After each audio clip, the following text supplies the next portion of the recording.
is that? 5070 Ti. This is an advanced form known as ROG Strix from Asus. These models are known to be incredibly rare. It's time to use a Pokeball.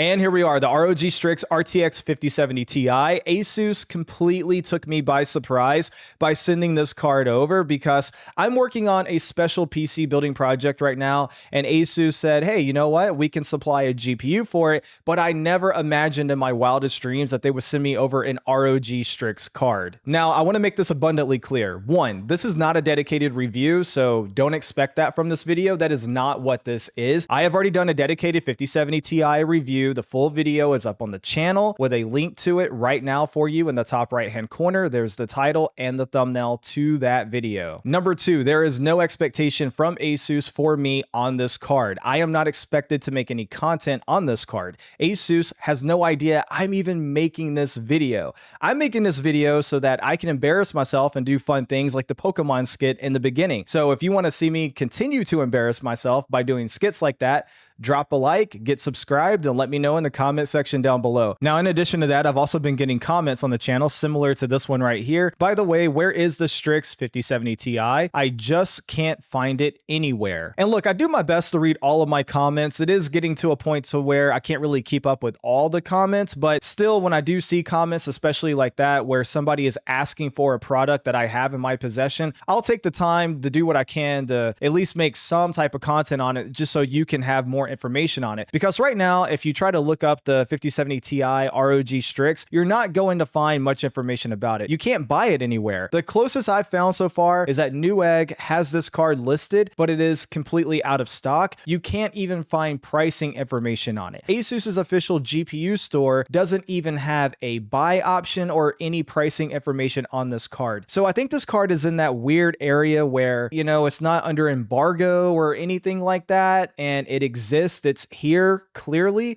but it's not really available for people, and that could be due to supply restrictions. I don't really know what's going on with that. Anyway, eventually this card will be available for purchase somewhere, and people want more information on it. And so I'm one of the very few lucky people to have this card in my possession, so I figured let me share that information with you. Again, not a review. Consider this bonus content. And also, to make it perfectly clear, I'm not going to keep this card. This card is going into a custom PC build for another YouTuber that I'm collaborating with on a big project, arguably the biggest project I've ever done here on the channel. So if you like PC building content, get subscribed because you're not going to want to miss that video. And that's coming up very soon.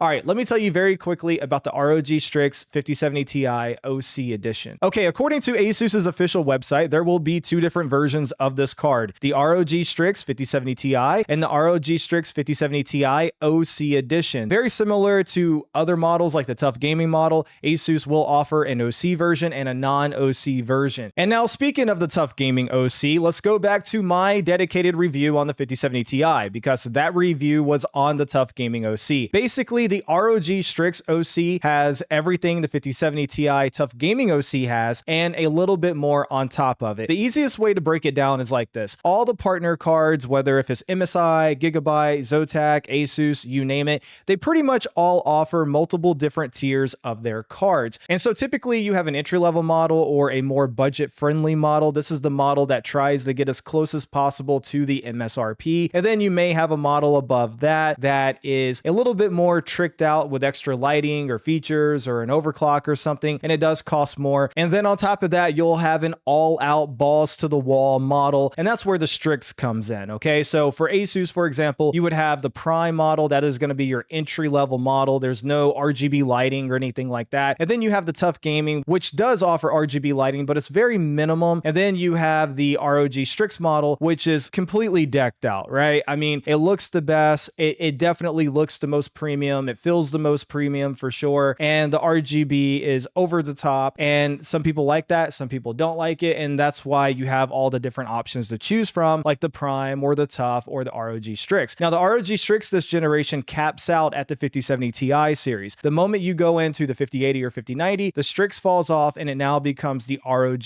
Astral. I also have an ROG Astral that I can compare this card to. Putting all these cards side by side, you have the Tough Gaming, you have the Astral, and you have the ROG Strix. They all look good in their own right. And I think depending on the type of build you want to put together, each one of these cards offers you a very distinct look. And I think they all look good again in their own right. I'm currently using a 5090 Tough Gaming in my main PC, and for the most part, it looks awesome. But I'm not gonna lie, I think the ROG Strix 5070 Ti looks better, and I also think the ROG Astral 5080 looks better. Now, when it comes down to looks are subjective, so that's gonna vary from person to person. I go back and forth on the Astral and the ROG Strix. I think they both look absolutely amazing. What I like about the Astral is the back plate has a lot of custom work put into it. They're actually cutting into the metal and doing a very specific design, and it does look great. And the RGB on it is a light bar that loads in the moment you power on your PC. So it's kind of like a loading bar, which is very gamer-esque, if that makes sense. I was very taken aback by that and thought it was very cool the first time I saw it. Now, the ROG Strix, on the other hand, though, has this mirror finish on the top, which looks absolutely crazy, and it's definitely different, completely unique. I've never had a GPU that had a mirror on the top of it like that. But the downside to it, obviously, is that it's a fingerprint magnet, right? So the moment you touch it, you're going to get fingerprints all over it. I can't tell you how many times I've already had to wipe this thing off. Now, in terms of the RGB on the ROG Strix, it does seem like you get more RGB here than what you get on something like an Astral. You definitely get more RGB on it than what you get on a Tough Gaming card, for example, because that mirror up top is going to light up as well. But then on top of that, you're also going to get RGB on the front of the card right above the three fans. And the RGB right above the three fans comes across like it's a translucent design. And so the cool part about this, right, is if you standard horizontally mount the card, you're going to have that RGB finish right there on the mirror. But then if you vertically mount the card, you're still going to have RGB. So you get the best of both worlds there. Now, look, I understand I'm talking a lot about RGB lighting and it sounds like I'm fanboying or whatever, but it's like this, okay? You have gamers in the PC space now that care about RGB lighting, and then you have gamers that don't care about it. If you don't want RGB lighting, then you can save the money and get a more budget-friendly option like the Prime or the Tough Gaming and have a lot less RGB there.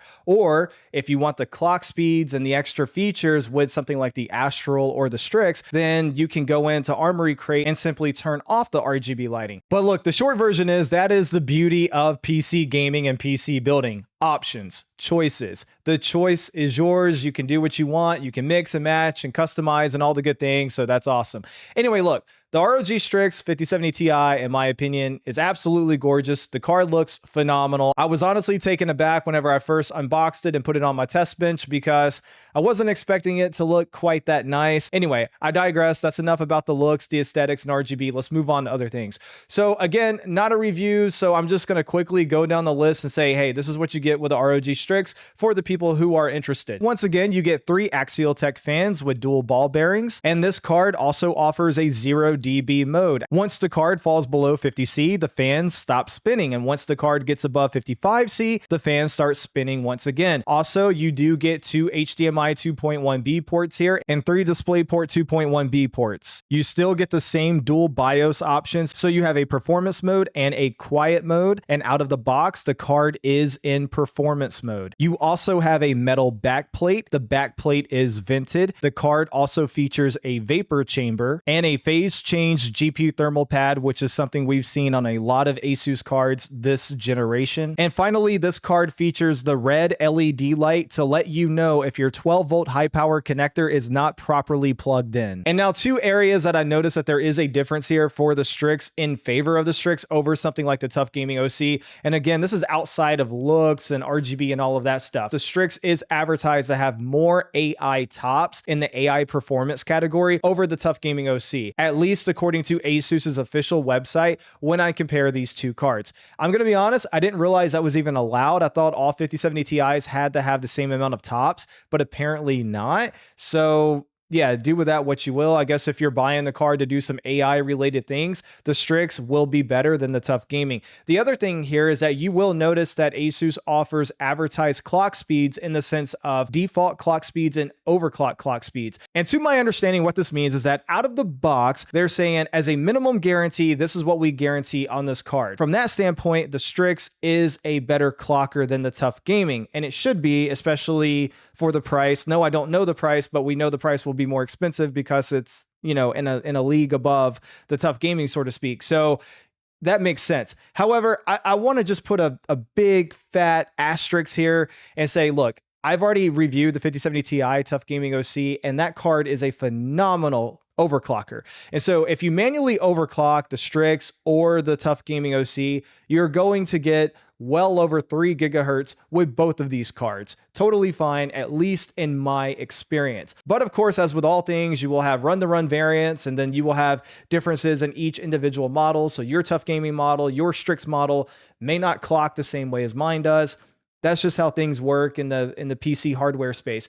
But with that being said, if all things are equal, technically speaking, the Strix should clock higher than the Tough Gaming. But I just wanted to let you know that in my experience, both cards are excellent performers in the clock speed category. And now, speaking of performance, I ran a couple of benchmarks and I want to share those with you, and we're not going to belabor the point here, so let's just get right into it. I did not test the quiet mode with Furmark. I only tested the performance mode, and this is what I saw after a 10-minute stress test. The maximum GPU temperature was 63.6 C with an average of 62.6 C. The GPU memory junction temperature had a maximum of 64 C with an average of 63.9 C. Just ignore the GPU hotspot temperature, that is incorrect.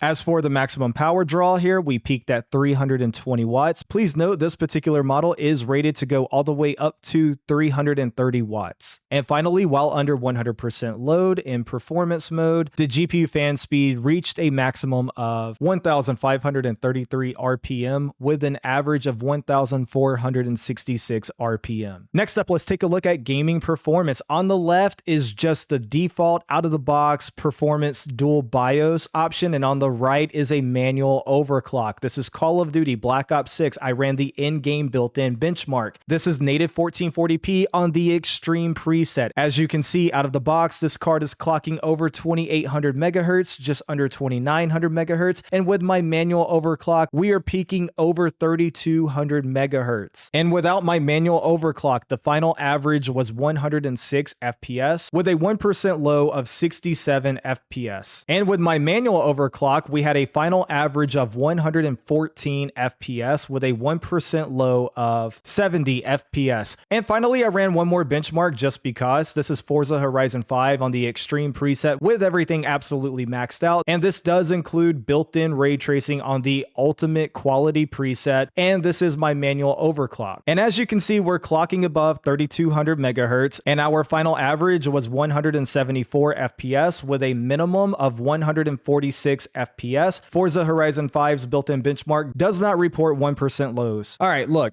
I'm going to level with you guys. All right. When I close out my videos, especially GPU videos, it usually takes me anywhere between 15 to 20 different takes to finish out the video because I want to make sure that I'm sensitive to everything going on. Customers who are looking to buy, the price, the availability, the performance, all the different things, right? There's a lot of variables there that I really want to take into the final thought section, and I want to be fair as much as I possibly can be, but I also want to be honest. This time around, it's really hard to do any of that because number one, it's not an official review. And number two, I have no idea how much this thing is going to cost, right? I do not know the price of this at all. We can make some inferences, right? For example, we know that the Strix cards are ranked above the Tough Gaming cards in the Asus product stack. And looking at the Tough Gaming OC model, we know that has a US MSRP of $1,000. And so logically, we can infer that the Strix will probably cost more than $1,000 in the United States. But that's an educated guess. I don't actually know that. I have absolutely no idea what this is going to cost. But here's what I can tell you for sure. My experience with this card has been very positive with zero issues.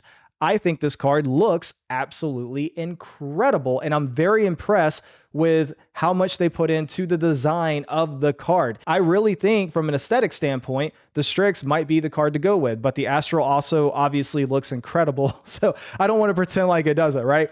But here's what I can say for sure. This GPU generation, and I've said it now multiple times on the channel, you can go back and check. I think this generation comes down to two cards, the 9070 XT from AMD and the 5070 Ti from Nvidia. I think those two cards are the go-to cards for the majority of gamers this generation. That's honestly what I believe. And now with that, you're going to have people who say, well, yeah, I'll get a 5070 Ti, but I want the cheapest one possible, right? I'm not looking to spend a lot of money. And so they'll go get the card that is the cheapest at whatever cost that is, right? But then you have people on the opposite side of the spectrum, people that say, okay, look, I don't really need a 5080, or I don't really see the value being there this generation with the 5080, so I'll go with a 5070 Ti. However, I want a really good, high quality 5070 Ti. I don't want the bottom of the barrel stuff, right? I want something that has RGB lighting. I want something that has a premium look and feel to it. Well, I think that is the target demographic for the ROG Strix RTX 5070 Ti. But you know what? It doesn't matter what I think. It matters what you think. So let me know in the comment section below, what did you think of the 5070 Ti ROG Strix? And by the way, I will not have this in my possession much longer. It is going into a PC build. I am making a video on that PC build, and then I am shipping that PC build off to another YouTuber in Pennsylvania somewhere. So if you have any questions about this card, let me know before it's gone. Anyway, that's all I got for this video. Look, if you made it this far in the video and you actually watched the entire thing, drop a comment down below, #end, because I want to know who are the people that actually stayed to the end of the video. I really want to engage with you in the comment section down below. If you're new here, please consider getting subscribed. It really goes a long way in helping me out, and I'm really trying to grow my channel. I'm trying to hit 50,000 subs by the end of the year, and I cannot do that without your help. So please consider subscribing. Anyway, that's all I got. Until next time, ROG out.